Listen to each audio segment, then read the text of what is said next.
Azimio la Umoja leader Raila Odinga says his coalition thwarted yet another assassination attempt targeting opposition leaders and their supporters at the Kamukunji grounds.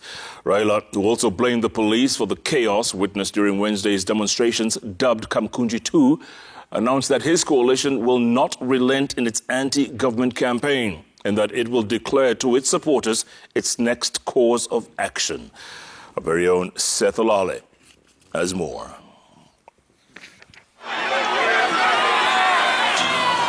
A cloud of tear gas.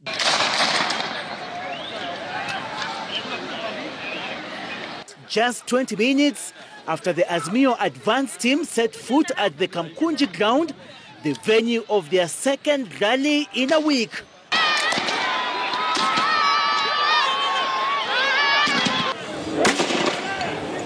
Police officers who had earlier cordoned off the historic grounds clashed with Azimio supporters who were expecting their leaders to come and address them.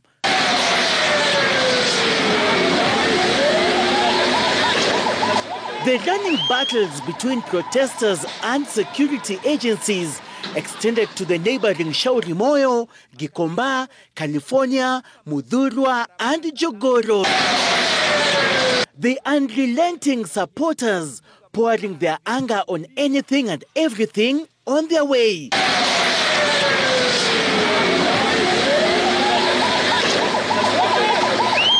Dozens of demonstrators were arrested in the day-long protests.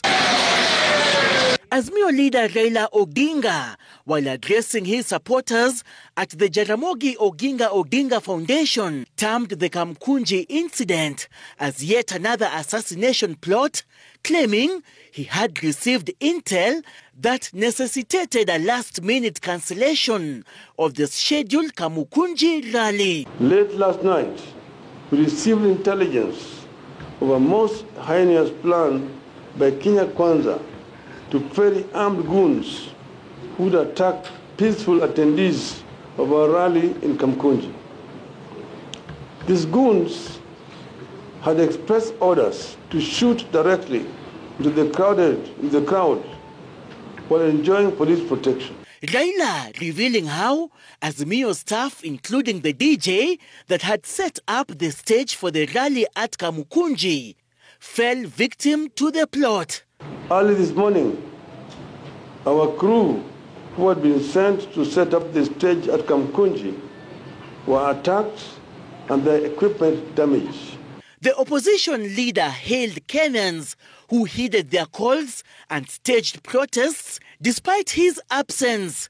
Naonyesha dhahiri shairi ya kwamba wako tayari kuitikia wito wetu ya kuona kwamba Kenya inarudi kwenye msingi bora ya utawala.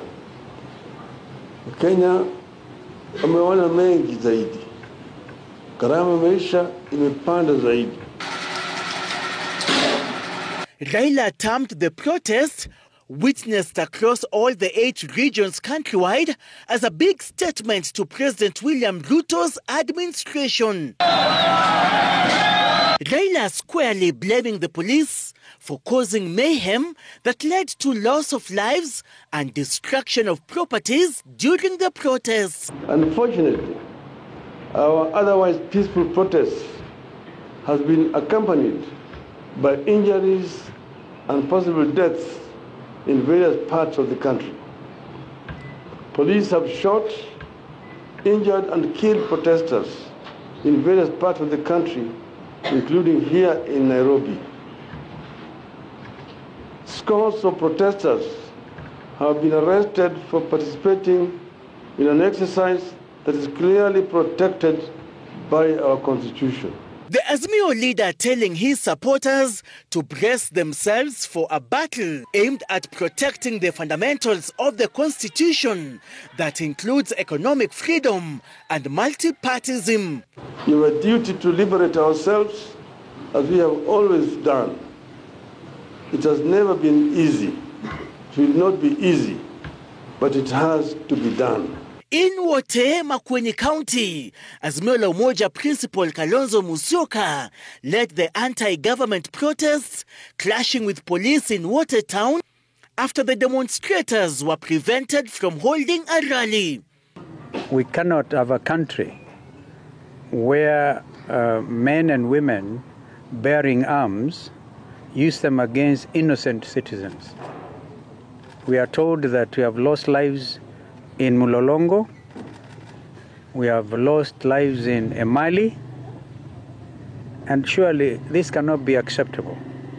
In Meru County, Azimio Principal Martha Karua, Jeremiah Kioni and Peter Muna led the anti-government demonstrations despite being barred by police to address supporters in town. As normalcy returns to Nairobi City, the Azimio la Umoja One Kenya principals are set to hold a meeting on Thursday to assess the impact of the Kamukunji 2 dubbed protests before announcing their next course.